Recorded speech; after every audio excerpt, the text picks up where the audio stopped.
What is personalized learning? Effective personalization of learning gives students agency and customization of their learning experience. More specifically, personalized learning leads to students getting some choice in the pace, place, path, or time in which they engage with content and work on mastery.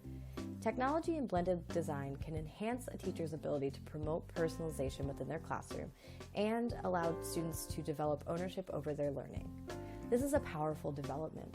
Students who learn to set goals, make decisions about their own learning, and who are supported in their journey to master content are developing 21st century skills and making the most of their time in the classroom. Research has found that effective blended learning combines differentiation with personalization to increase student learning.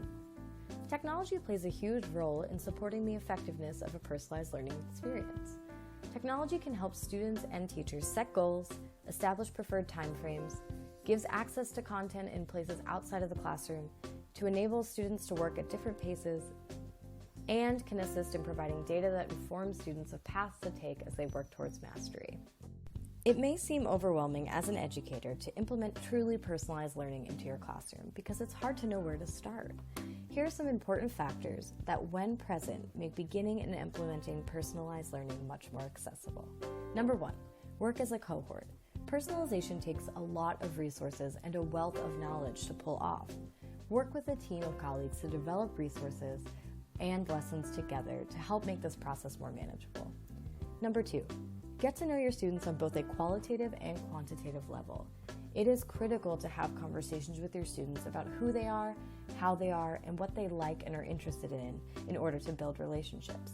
But in addition to that, and to support personalization, add to those conversations a learner profile survey that allows your students to indicate preferences of learning at any given time. And here's a tip.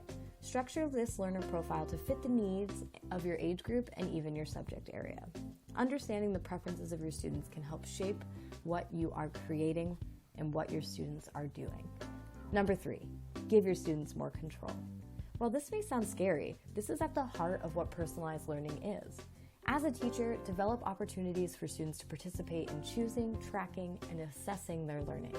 With practice, this will become easier, and students will gain more agency and therefore more ability to effectively promote their own learning needs and desires.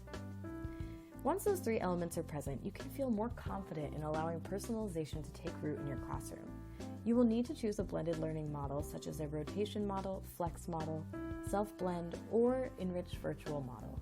These models will be chosen based on you and your class context as well as your needs, and will be critical in setting up your blended, personalized experience.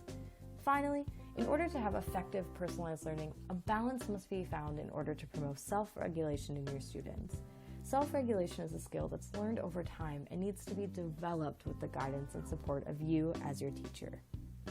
So what are some ways that personalized learning can be adopted into your classroom? Let's explore a few. The first is guided inquiry design and project-based learning.